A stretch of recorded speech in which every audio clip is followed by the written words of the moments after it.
Welcome to Telangana వెలుగు. So త్వరలో 14,000 constable భర్తీ చేస్తామని చెప్పేసి కూడా ప్రకటించారు. ఇప్పటికే చాలా మంది ఇప్పుడున్నటువంటి కానిస్టేబుల్ పైన కావచ్చు, ఎస్ఐల పైన పని భారం ఎక్కువ అవ్వడం తోటి మరో కొత్తగా 14,000 రిక్రూట్మెంట్ చేయాలని చెప్పేసి కూడా భావిస్తున్నారు. సో ప్రతి ఏటా రిటైర్మెంట్ అవుతున్న వారి సంఖ్య ఎక్కువగానే ఉన్నప్పటికీ మనకి ఇప్పుడు 2016లో కేసీఆర్ గవర్నమెంట్ వచ్చినప్పుడు అప్పుడు ఉద్యోగాలు వేశారు, తర్వాత 18లో వేశారు, 20లో వేశారు.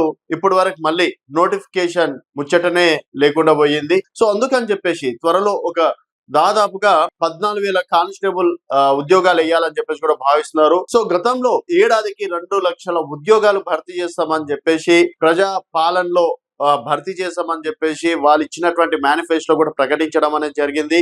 సరే, మరి అఫీషియల్ గా ఆర్థిక శాఖ నుంచి పర్మిషన్ తీసుకొని సొంతంగా ఏదైతే కాంగ్రెస్ ప్రభుత్వం వచ్చిన తర్వాత 2 సంవత్సరాల్లో సొంతంగా ఫిలప్ చేసింది ఒక 15,000 నుంచి 20,000 ఉద్యోగాలు అనుకుంటాను.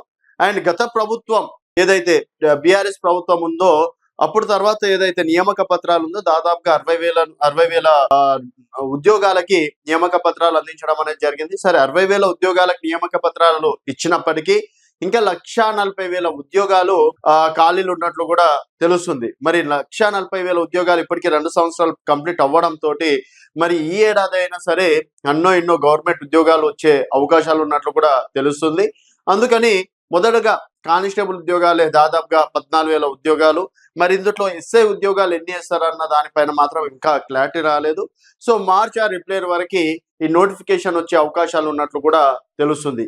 మరి ఈసారైనా సరే పోలీస్ రిక్రూట్మెంట్ చేస్తారని మీరు భావిస్తే మీ అభిప్రాయాల కింద కామెంట్ రూపంలో తెలియజేయండి. చూస్తూనే ఉండండి తెలంగాణ వెలుగు.